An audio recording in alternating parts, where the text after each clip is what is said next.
Booth level तक हम सबको पहुंचना है, ना केवल मैं लेकिन हमारे सभी नेता लोग, चाहे वो डिस्ट्रिक्ट लेवल के हैं, ब्लॉक लेवल के हैं, प्रदेश लेवल के हैं, सभी लोग बूथ बूथ में जाकर देख रहे हैं कि हमारा कार्य कैसे हो रहा है, लोगों से संपर्क कैसे करना है। इस अभी कमेटियां बन रही हैं, हमारी समितियां। उसके बाद सबका प्रशिक्षण भी होगा और घर घर जाकर हमारे लोगों से बातचीत करेंगे, कर भी रहे हैं। आगे और इसकी गति बढ़ेगी ताकि लोगों से सीधा संपर्क हमारी पार्टी कर रहे। बूथ चलो के पहले कांग्रेस के नेताओं को दिल्ली चलो करना चाहिए। मोहन मरकाम जी की कुर्सी खतरे में है और कौन कौन तीसरे चौथी पंक्ति के नेता हैं उनके बीच में उठापटक है। तो अभी तो पहले वो अपने पाए मजबूत कर लेना, बहुत मजबूत है भाजपा का। नमस्कार, मैं हूं मोहन तिवारी। आज के मुद्दे में आपका स्वागत है और आज का मुद्दा है उस महत्वपूर्ण लड़ाई की जिसे जीतने के बाद सत्ता को हासिल करना काफी आसान हो जाता है और इसीलिए सारे राज्य कि चुनाव में वो बूथ में मजबूत हो जाएं और इसी बूथ में मजबूती के लिए लगातार प्रयास कर रही हैं कांग्रेस और भाजपा। उनका क्या प्रयास है, वो किस प्रयास में कहां तक पहुंची हैं और किसके प्रयास में कितना दम है, इसी पर आज हम चर्चा करेंगे और जानेंगे कि ये जो बूथ वार है उसके लिए पार्टियां कितनी तैयार हैं। मिल लेते हैं उन मेहमानों से जो इस चर्चा में हमारे साथ रहेंगे। हम बहुत स्वागत करेंगे हमारे साथ भाजपा का पक्ष रखने के लिए हमारे साथ जुड़ रहे हैं निश्चय वाजपेयी जी, आपका बहुत बहुत स्वागत है। कांग्रेस का पक्ष रखने के लिए हमारे साथ हैं अमित श्रीवास्तव जी, आपका भी बहुत बहुत स्वागत है। और वरिष्ठ पत्रकार के रूप में राजनीतिक समीक्षक हमारे साथ जुड़ रहे हैं मनीष वोरा जी, आपका भी बहुत बहुत स्वागत है। तो तीनों मेहमानों का स्वागत कर इस चर्चा को मैं शुरू करता हूं क्योंकि जो बूथ पर लड़ाई है वो काफी हद तक अब शुरू हो चुकी है। कांग्रेस के अभियान की आज से शुरुआत हो गई है कि बूथ चलो अभियान कांग्रेस ने शुरू कर दिया है। 12 विधानसभाओं में अलग अलग बड़े नेताओं को भेज दिया है और अब बीजेपी की अगर हम बात करें तो शक्ति केंद्रों में बीजेपी का जो अभियान है वो पूरा हो चुका है। 100 लोगों को चिन्हित कर मोदी जी से मंत्र लेने के लिए भेजा गया है भोपाल। तो क्या क्या तैयारियां हैं एक एक करके जान लेते हैं। पहले हम चलते हैं अमित श्रीवास्तव जी के पास। अमित जी, आप लोग चुनावी तैयारियों में जुट चुके हैं और आज बस्तर संभाग के कई विधानसभाओं में बूथ चलो अभियान चला है, शैलजा जी भी पहुंची है। कितना प्रतिसाद मिल रहा है, किस तरीके का ये अभियान है? देखिए, लगातार मोहन जी अगर आप देखेंगे तो पिछले कई महीनों से हमारी तैयारियां चल रही हैं। पहले संभागवार सम्मेलन हुआ, फिर विधानसभावार सम्मेलन हमारा चल ही रहा है और अब बस्तर में 12 सीटों पे जिस प्रकार से बूथ मैनेजमेंट, तो मैं आपको बता दूं कि जीत की रणनीति हमारे कार्यकर्ता स्वयं बनाते हैं, नेता का मार्गदर्शन रहता है। क्योंकि पिछले बार भी अगर आप देखेंगे हमने मैन टू मैन मार्किंग करके बूथ मैनेजमेंट जो है, जो हमारे जो बूथ का कार्यकर्ता है, जो बूथ का जो नेता होता है, उसने ही हमें मैन टू मैन मार्किंग करके हमने स्टेट और नेशनल लेवल के कोऑर्डिनेशन हमने एक शानदार जीत छत्तीसगढ़ में जीत दर्ज की थी। और चुनाव से पहले आपको बता दूं कि हमारा फोकस माइक्रो मैनेजमेंट पे रहता है कि जिस प्रकार से हमारा कार्यकर्ता लगातार 4.5 सालों से जब से हमारी सरकार आई है, सरकार की कार्य योजना को अंतिम पंक्ति में बैठे हुए अंतिम व्यक्ति तक जिसको सरकारी योजनाओं का लाभ मिल रहा है उसको और लगातार जाके सरकारी योजनाओं को जन जन तक पहुंचाना कि हमारी सरकार ने 4.5 सालों में क्या किया है। उसके साथ ही विपक्षी पार्टियों पर नजर रखना, सबसे बड़ी बात सोशल मीडिया में उसका प्रतिकार करना और लगातार जिस दृढ़ता के साथ, मजबूती के साथ, ईमानदारी के साथ हमारा कार्यकर्ता, जो मैं हमेशा कहता हूं मोहन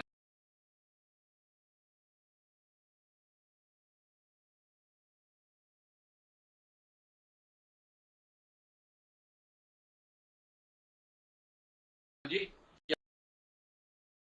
वहां पर आप देखिए कि जब चुनाव हारे तो उनके नेता प्रतिपक्ष से पूछा गया आपने चुनाव क्यों हारे आप, उन्होंने कहा हमारे कार्यकर्ताओं ने हमें चुनाव हरा दिया। मतलब आपने जो 56 लाख कार्यकर्ता अपने मिस कॉल से बनाए थे, आपको वोट पड़ता है 32 लाख, मतलब आपके ही कार्यकर्ता ने आपका साथ नहीं दिया। और जब अहम बात कि इनके एक प्रवक्ता ने बात कही कि हमारे यहाँ परिक्रमा से परिश्रम से नहीं परिक्रमा से पद मिलता है, तो उन्हें ही प्रवक्ता पद से हटा दिया गया।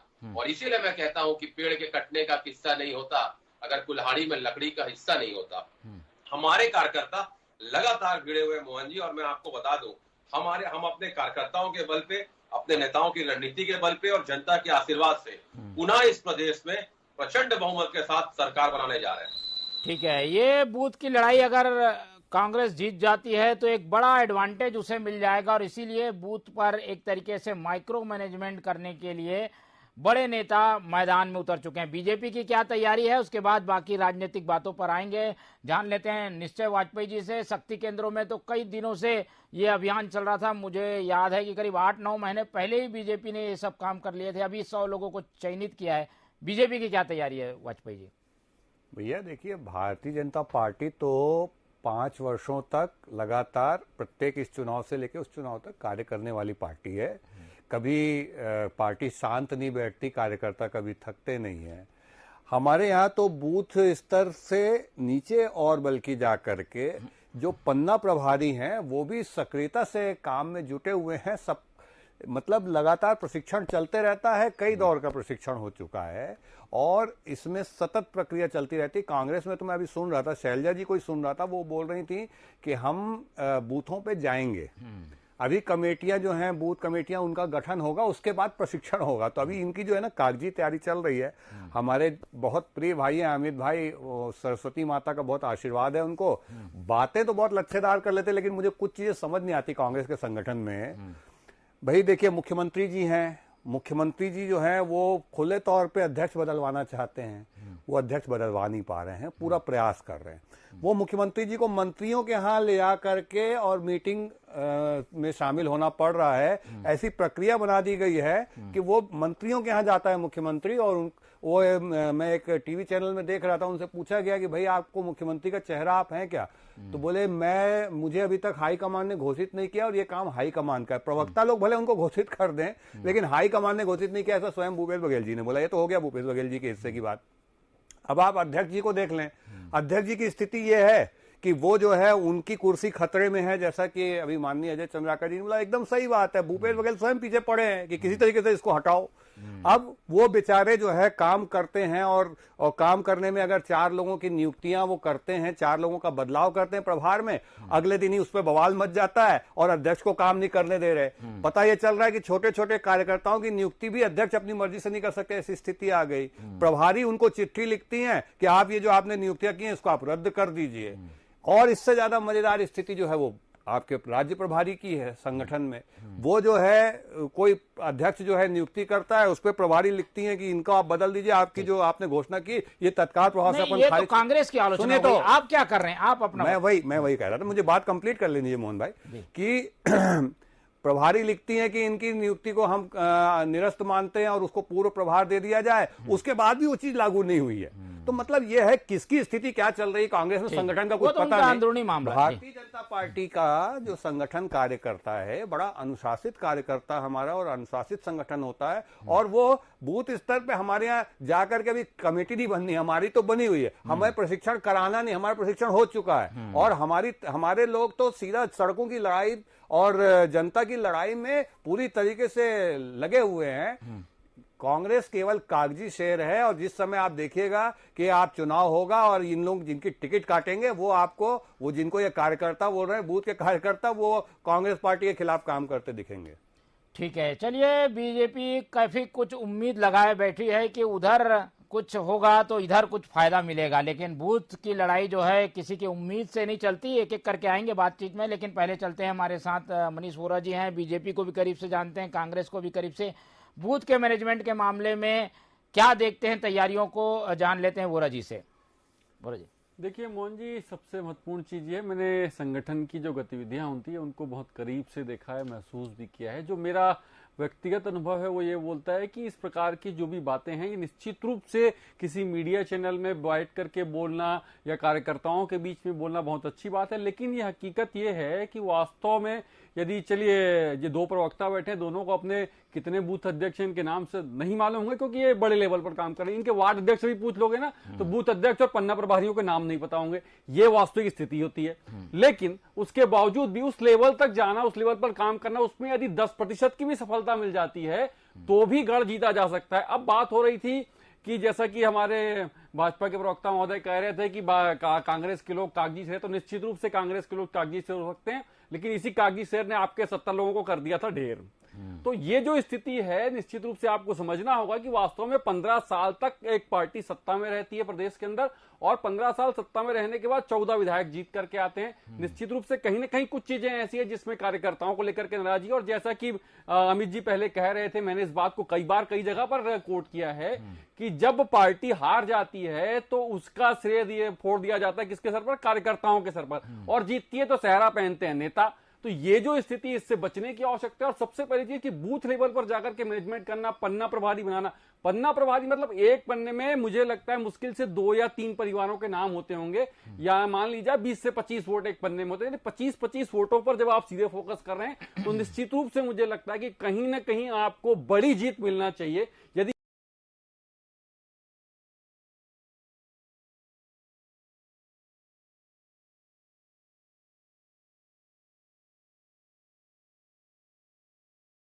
ये स्थिति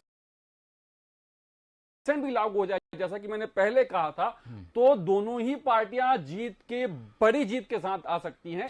ये बड़ी चीज है। कितनी बड़ी चुनौती है, क्या इसको पूरा जैसा कि कागजों में होता है कि भाई ये करना है, पर वो हो पाएगा क्या? पूरा इस तरीके के अभियान चलाए जाते हैं, सफलता मिलती है या उसमें सफल हो पाते हैं क्या पार्टियां? सबसे महत्वपूर्ण चीज है, जैसा कि मैं इसमें एक छोटा सा एग्जांपल दूंगा। भारतीय जनता पार्टी ने एक कैंपेन चलाया था जिसको अमित जी ने जिक्र किया कि मिस्ड कॉल के माध्यम से सदस्य बनाए थे। निश्चित रूप से मिस्ड कॉल के माध्यम से सदस्य बनाए, 56 लाख सदस्य बने, लेकिन उसमें यदि हम मान के चलते हैं, जब भी कोई योजना बनती है तो हम ये मान के चलते हैं कि उस योजना का यदि 50% भी धरातल पर उतर जाता है, 50% यानी मैं बहुत बड़ा फिगर बोल रहा हूं, 50% भी धरातल पर उतरता है तो हमको सफलता मिल जाती है। लेकिन यहां पर जो स्थितियां बनती है वास्तविक स्थिति में, वहां पर मुश्किल से मुझे लगता है 15 से 20% की सफलता मिलती है, और उस 20% की सफलता में भी आप मान के चलिए कि 10% का मार्जिन जुड़ा रहता है। इसमें भी कहीं ना कहीं कुछ ना कुछ होने, क्योंकि मैं देखता हूं कि जिस तरीके से बनाए जाते हैं, लोग ढूंढते हैं कहां मिलेगा, किसको बनाए प्रभारी, लोग नहीं मिलते बनाने के लिए। चुनाव के समय लोग आए, काम करें, आपकी पार्टी के साथ जुड़ जाएं, आपके लिए काम करें, ये दिगर मैटर है। मगर आप प्रभारी बनाए और वो प्रभारी आपके लिए 10-10, 20-20 वोटों में आपने 2-2, 5-5 लोग लगाए हैं, तो मतलब एक व्यक्ति 4 वोट के पीछे एक व्यक्ति, 4 या 5 वोट के भी आपने एक व्यक्ति को लगाया, तो वो भी यदि आप कन्वर्ट कर लेते हैं तो इसका मतलब है कि आप सीधे सीधे 90 की 90 सीट जीत जाते हैं। यदि बूथ मैनेजमेंट की हम बात करें तो बूथ मैनेजमेंट भी जब आप जाते हैं तो बूथ में, एक बूथ में मेरे ख्याल से मुश्किल से 2 से 5,000 के आसपास वोट होते हैं। उसमें जब जाके आप मैनेजमेंट कर रहे हैं तो वहां पर 10-10 लोगों को आप प्रभारी बना रहे हैं, तो वहां पर भी देखिए इतने माइक्रो लेवल पर जाने के बाद भी स्थितियां ये बनती है कि जब हम बूथ लेवल पर जाते हैं, बूथों में बैठने के लिए आदमी नहीं मिलते हैं बड़े बड़े राजनीतिक दलों को, ये मैंने अपनी आंख से देखा है। और इसके बावजूद भी ये स्थितियां रहती है कि आप जब बूथ में आपने 10 लोगों की कमेटी बनाई, मगर उस बूथ में बैठने के लिए आपके पास आदमी नहीं मिल रहा है, इतनी बड़ी स्थिति बनती है। तो उसके बावजूद भी राजनीतिक दल जो है लगातार प्रयास कर रहे हैं। मुझे लगता है प्रयास होना चाहिए, प्रयास में कहीं कमी नहीं होना चाहिए। मैंने कहा ना कि इसमें यदि सफलता आपको मिलती है तो आप बड़ी जीत की ओर चली जाएंगे। ठीक है, ये एक ऐसा मैनेजमेंट का काम है जिसे जो कर लिया उसे जीत मिलती है, लेकिन ये बोलने में आसान है और करने में काफी कठिन। तो एक एक करके जान लेते हैं। श्रीवास्तव जी, आप लोग अभियान तो जोर शोर से चला रहे हैं, हम देख रहे हैं लिस्ट टी.एस. सिंहदेव जो जा रहे हैं, शिव डहरिया जा रहे हैं, सत्यनारायण शर्मा जा रहे हैं, मोहन मरकाम अलग, शैलजा जी अलग, सब जगह अलग अलग विधानसभाओं में आप लोगों ने भेज दिया है लोगों को। पर ये जमीन में हो पाएगा कि एक कमरे में बैठक किए, भाषण दिए और आ गए? ये सफलता कैसे मिलेगी, ये जमीन पे कैसे इम्प्लीमेंट हो पाएगा?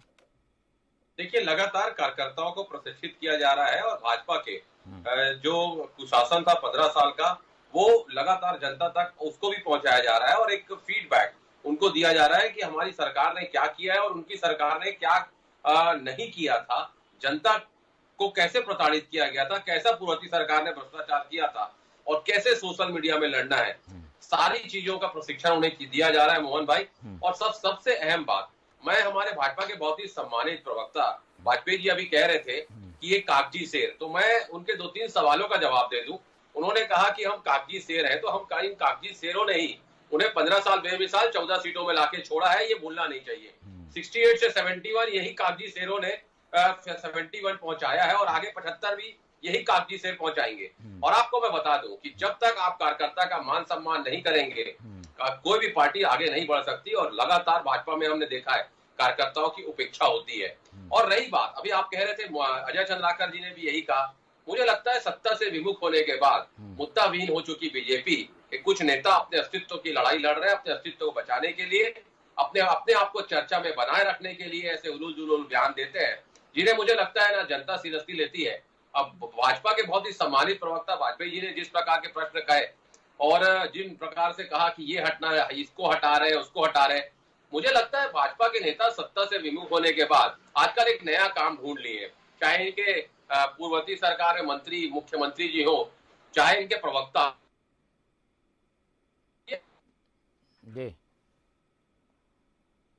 जी चलिए, बेहतर होता मोहन भाई कि हमारी पार्टी की चिंता करने के बजाय अगर अपनी पार्टी की चिंता करते और उसका भविष्य देखते तो ज्यादा बेहतर होता।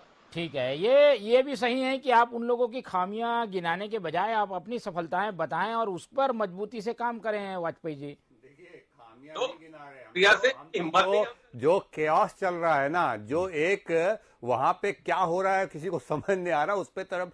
लेकिन देखिए, मैं आपको एक बात बोलूं, कोई भी निष्पक्ष व्यक्ति हो, अगर इस बात को बोले कि आपने 2018 के विधानसभा चुनाव में भारतीय जनता पार्टी ने एक बड़ी हार, वो तो सामने है और जनादेश स्वीकार करना होता है, उसकी बहुत सी परिस्थितियां होती हैं। 2018 की बात 2013 में नहीं थी और 2013 की बात 2008 में नहीं थी और 2018 की बात 2023 में नहीं है। आप एकदम स्पष्ट समझ लीजिए। दूसरी बात, ये भी उस निष्पक्ष व्यक्ति को बोलना चाहिए, अगर वो बोल रहे हैं और निष्पक्ष हैं तो उनको ये बोलना चाहिए कि ठीक 6 महीने बाद इतनी बड़ी जीत दर्ज करने वाली, विधानसभा में एक तरफा पूरी जीत दर्ज करने वाली कांग्रेस पार्टी कैसे सारी सीटों पे लगभग हार गई। केवल 2 सीटें उन्होंने जीती हैं, वो भी ले दे करके, कोई बहुत अंतर से नहीं। और जो हारी हैं वो 4-4, 5-5 लाख वोटों के अंतर से हारी हैं। आपने ये चीज, तो मैं कहना ये चाह रहा हूं कि अगर आप ये कार्यकर्ताओं और संगठन की बात पे और जो तैयारियां हैं इसकी बात पे ले जाकर के अगर आप इसको ले जा रहे हैं कि आपने 2018 में बड़ी जीत दर्ज कर दी और ये कार्यकर्ता और वो कार्यकर्ता, बहुत सी परिस्थितियां होती हैं। आपने एक बात को ध्यान रखिएगा, 6 महीने के अंदर जनता का आपसे भरोसा टूट गया। आपके 75% से ज्यादा कार्यकर्ता घर बैठ गए, आपके नेताओं में सिर फुटबॉल होने लग गया। और ये आप क्या इस बात से इनकार कर रहे हैं क्या?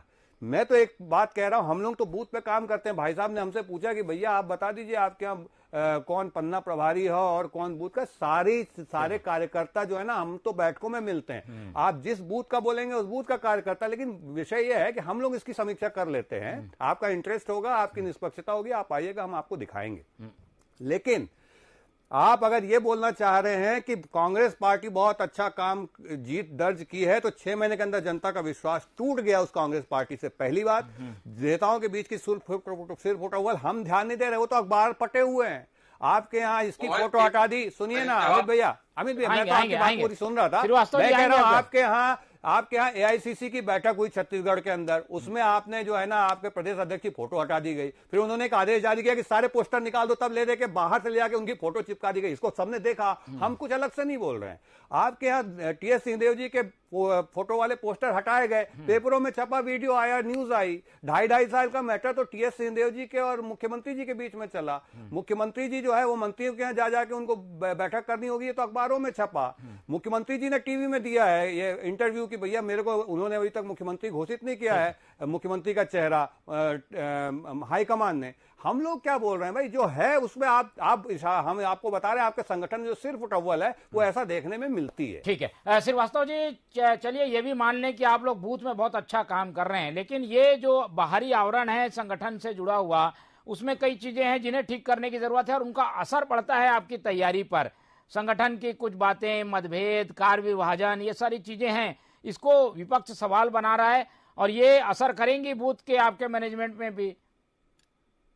देखिए, मुझे ऐसा लगता है कि जब पार्टी में 4 बर्तन होते हैं तो चारों कोई भी घर में वो बर्तन खड़कते हैं। और मुझे लगता है कि आपका जब लोकतांत्रिक प्रक्रिया से, क्योंकि हमारे यहाँ लोकतांत्रिक प्रक्रिया है, इनके यहाँ तो है नहीं। इनके यहाँ तो 2 लोग चला रहे हैं पार्टी, 2 बेचने वाले, 2 खरीदने वाले, वही चल रहा है। हमारे यहाँ तो लोकतांत्रिक प्रक्रिया से आप अपनी बात को रख सकते हैं। और मुझे लगता है ये this is the beauty of our democracy.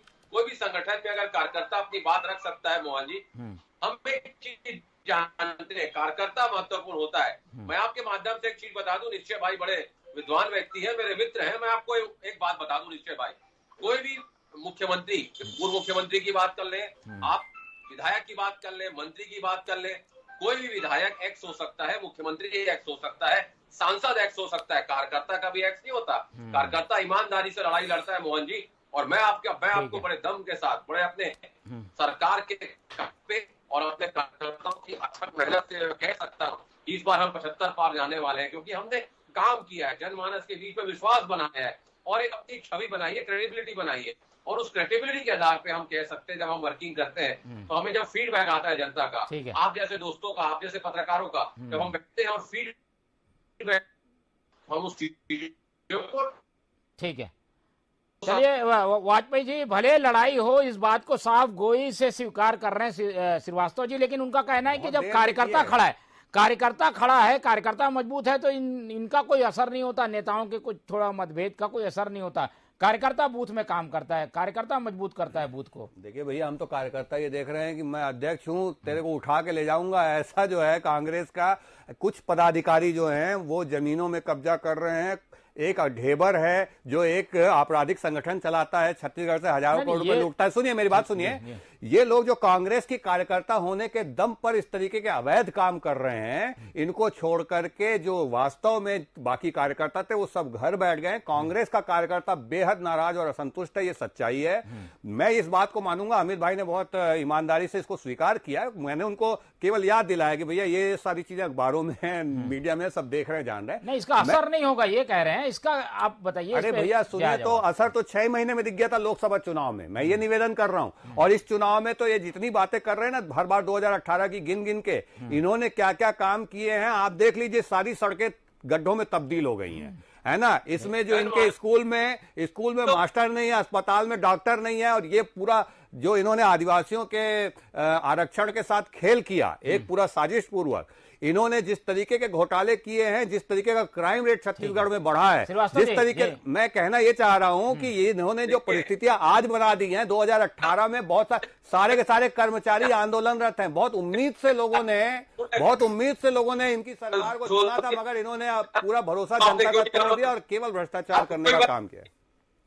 क्या श्रीवास्तव जी, राष्ट्रीय झूठ फैलाना, लोगों को गुमराह करना, दिग्भ्रमित करना भाजपा की इसमें मंत्री है, और लोकतांत्रिक प्रक्रिया से लड़ने की स्थिति में हमसे है नहीं, क्योंकि इनका कार्यकर्ता आज भी इनसे रुष्ट बैठा है, कार्यकर्ता इनके साथ है नहीं। और नेताओं में जिस प्रकार से पार्टी के डिफरेंस की बात करने वाली बीजेपी, इतने डिफरेंसेज हैं अगर आप देखेंगे तो BJP B, BJP R, BJP A, ऐसा करके बीजेपी में इतने गुट हो गए। और कोई गुट नहीं है भारतीय जनता पार्टी में अंत्योदय हित के लिए और भारत माता के परम वैभव को पुनर्स्थापित करने के लक्ष्य के अलावा कोई भी गुट नहीं है। और एक चीज मैं जरूर बोलना चाह रहा हूं, मोहन भाई मुझे 10 सेकंड का समय दीजिए। अमित भाई बहुत ईमानदारी से कई चीजों को बोलते भी हैं, ईमानदार व्यक्ति हैं। मैं तो ये पूछना चाहता हूं भैया, ये ढेबर किसका आदमी, और ये हमने नहीं बोला है, हम कोई भ्रम नहीं फैला रहे हैं, ये तो जांच में दस्तावेजों में पकड़ा है, सुप्रीम कोर्ट तक गए, जमानत नहीं मिली है। ये हम लोग देख रहे हैं न्यायालयीन प्रक्रिया में जितने जो है ना, जो लूट रहे हैं छत्तीसगढ़ को, ये सबके सब जेल में जा रहे हैं। मुख्यमंत्री पार्टी से कोई लेना देना नहीं है जी, वो तो पार्टी जुड़े हुए नहीं है उनके। नहीं, ढेबर किसका आदमी है? कौन ढेबर जो क्रिमिनल सिंडिकेट चला रहा है? और अपने राजनीतिक आका को सुनिए, ये जो फाइंडिंग है जांच एजेंसियों की कि आप अपने राजनीतिक आका को लेकर हजारों करोड़ ये लूट का पैसा ले आके दे रहे हैं, ये राजनीतिक आका कौन है? पे आते हैं, बूथ पे आते हैं। हमारे साथ मनीष जी भी हैं। मनीष जी, ये सब अगर मगर को छोड़ भी दें तो बूथ स्तर पर काम करने के लिए अभी 3-4 महीने का समय है, हालांकि बारिश है। ये जो बड़ा लक्ष्य लेके दोनों ही पार्टियां चल रही हैं, इसमें कितने हद तक लक्ष्य तक ये पहुंच पाएंगे आपको लगता है? सभी बूथों तक पहुंच जाएंगी दोनों पार्टियां? देखिए मोहन जी, बूथों तक तो निश्चित रूप से दोनों दल पहुंचेंगे, क्योंकि दोनों का बड़ा कार्यकर्ताओं का बड़ा बेस है, और दोनों बूथ तक तो निश्चित रूप से पहुंचेंगे। और बूथ तक पहुंच करके और मतदाताओं तक संपर्क करने का प्रयास भी लगातार दोनों दल कर रहे हैं। दोनों अलग अलग अभियान चला करके मतदाताओं तक सीधे तौर पर पहुंच रहे हैं। कांग्रेस इस बात को लेकर के जा रही है कि हमने 4.5 साल में वो करके दिखाया जो भारतीय जनता पार्टी ने 15 साल में नहीं किया। और भारतीय जनता पार्टी जो है वो 2 चीजों को लेकर के चल रही। पहली चीज तो ये कि हमने जो 15 साल के अंदर विकास की गंगा छत्तीसगढ़ में बहाई थी, हमने जो योजनाएं चलाई थी, हमने जो सड़कें बनाई थी, हमने जो स्कूल की बिल्डिंग्स बनाई थी, हमने जो अस्पताल बनाए थे, उन सारी चीजों को लेकर के भारतीय जनता पार्टी आ रही है। इसके साथ साथ भारतीय जनता पार्टी अपने 9 साल के केंद्र सरकार के कार्यकाल को लेकर भी जनता के बीच में जा रही है। आप देखेंगे केंद्र सरकार की योजनाओं के लाभार्थियों का सम्मेलन वो लगातार कर रहे हैं। तो इस प्रकार की लगातार बातें करके दोनों दल जो है मतदाताओं पर सीधे अटैक करने का प्रयास कर रहे हैं। ये भविष्य के गर्त में है कि एक पार्टी ने पहले कहा था कि अब की बार 65 पार, और एक पार्टी अभी कह रही है कि अब की बार 75 पार। तो 65 पार का हस तो सबने देख लिया, 75 पार का हस जनता आने वाले समय में दिखा देगी। ठीक है, चलिए, लक्ष्य बड़ा है, दोनों ही पार्टी बड़े बड़े लक्ष्य के साथ है। बीजेपी इस बार कुछ बोल नहीं रही है, लेकिन 75 के लक्ष्य के साथ कांग्रेस है। मनीष जी, सारे जवाबों को देते हुए 75 के लक्ष्य को हासिल करने का जो आप लोग लक्ष्य लेके चल रहे हैं, इसमें कितनी सफलता आपको लगता है कि बूथ का ही बड़ा एक योगदान होगा जिसमें ये 75 का लक्ष्य मिलेगा? अमित जी। हाँ जी, ये निश्चित तौर पे मोहन जी, आपने मुझसे सवाल किया, आपने मनीष बोला, मनीष भैया बोला। जी जी, मनीष जी मनीष जी बोल रहा था मैं, अमित जी। हाँ, अमित जी। देखिए, निश्चित तौर पे मैंने कहा ना कि हमने जो क्रेडिबिलिटी स्थापित की है, और 4.5 सालों में जो हमने अंतिम पंक्ति में बैठे हुए अंतिम व्यक्ति को सरकारी योजनाओं का लाभ पहुंचाया है, और लोग जब कहते हैं भूपेश है तो भरोसा है, और अब छत्तीसगढ़ तरक्की का बन गया है। छत्तीसगढ़ मॉडल को पूरे देश में पसंद किया जा रहा है। और तभी मुझे लगता है कि जिस प्रकार से अभी निश्चय भाई कह रहे थे ना, हमें पता है मोहन जी कि लोकतांत्रिक प्रक्रिया में इनका विश्वास नहीं है। चुनी हुई सरकारों को उन्होंने कई प्रदेशों में गिरवाया है, और आगे भी इनकी प्लानिंग ऐसे ही रहती है। महंगाई पे बात करते नहीं है, रोजगार पे बात करते नहीं है, और तो विश्वास है अपनी 3 जमाई पे, आईटीडी, सीबीआई। तो लगता है कि हम इनके सारे चुनाव जीत लेंगे, लेकिन सरकारें आपने गिराई है, जनता कांग्रेस के साथ है। और आपको मैं बता दूं, छत्तीसगढ़ ही नहीं, राजस्थान, मध्य प्रदेश और तेलंगाना में भी हम सरकार बनाने जा रहे हैं। ठीक है, चलिए, ये तो बड़ा दावा कर दिया है अमित जी ने। चलिए वाजपेयी जी, इस तरीके के दावे के बाद और एक सेटबैक के बाद, यानी 2018 के, आप लोग कितने हद तक तैयार हैं और बूथ इसमें कितना मददगार रहेगा? देखिए, ऐसा है, मैं आपको एक बात कहूं कि भारतीय जनता पार्टी स्पष्ट और बड़े बहुमत के साथ छत्तीसगढ़ में सरकार बनाने जा रही है, इसमें कोई दो मत नहीं है। जितना घोटाला, भ्रष्टाचार और कुशासन और जिस तरीके से क्राइम बढ़ने का काम हुआ, जिस तरीके से यहाँ के सौहार्द को बिगाड़ने का काम इस सरकार में बैठे लोगों ने किया है, तो जनता ने तो मन बना लिया है कि भारतीय जनता पार्टी की सरकार बनाना है छत्तीसगढ़ के अंदर। दूसरी बात यह है कि इनको पूरा अधिकार है चाहे जो भी दावे करें, लेकिन अभी तो ये अपने नेताओं के बीच की सिर्फ फुटबॉल को ही ठीक कर ले, और उसके बाद वो अपनी अपनी सीटें बचा लें, बड़े नेता। बाकी तो इनकी सरकार किसी हाल में बच नहीं रही है, और ये सबके साथ घोटाले करके जेल जा रहे हैं। श्रीवास्तव जी, जल्दी जवाब दे दीजिए। इनसे एक प्रश्न करिए, 2018 में 21 राज्यों में इनकी सरकार थी, 26 दल था, और आज इनकी सरकार है 14 स्टेट में। मतलब इनकी क्रेडिबिलिटी गिर रही है, लोग विश्वास नहीं कर रहे हैं। जुमलेबाज सरकार है, चुनाव जीतने के बाद जुमलेबाज कह देते हैं, तो इनकी क्रेडिबिलिटी है नहीं। इनके सहयोगी संगठन भी 5-6 लोग इनका साथ छोड़ दिए, चाहे शिवसेना हो, अकाली दल हो, जनता दल हो, लगातार इनका साथ छोड़ रहे हैं। इनकी जमीन खिसक चुकी है, और इसीलिए मैं कहता हूं, इनके पांव के नीचे जमीन नहीं, लेकिन कसम खुदा की फिर भी इन्हें यकीन नहीं। छत्तीसगढ़ की जनता जवाब देगी आने वाले चुनाव में, और आप देखिएगा छत्तीसगढ़ की जनता का गुस्सा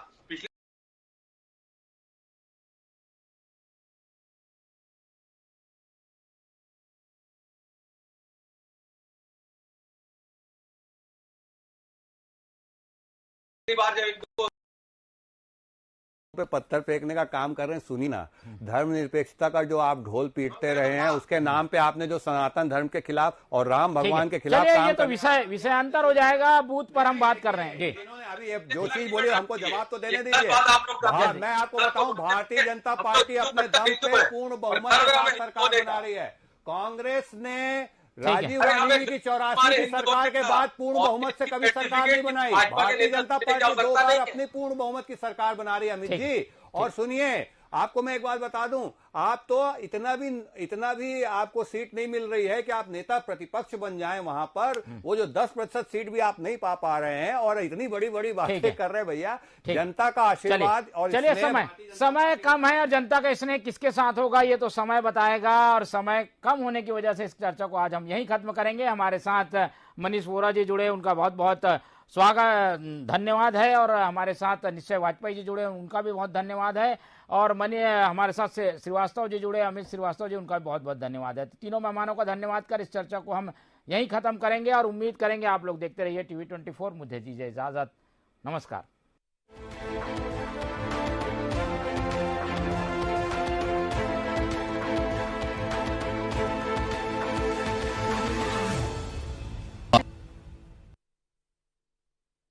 राजनीति खेल है शह और मात का, घात और प्रतिघात का।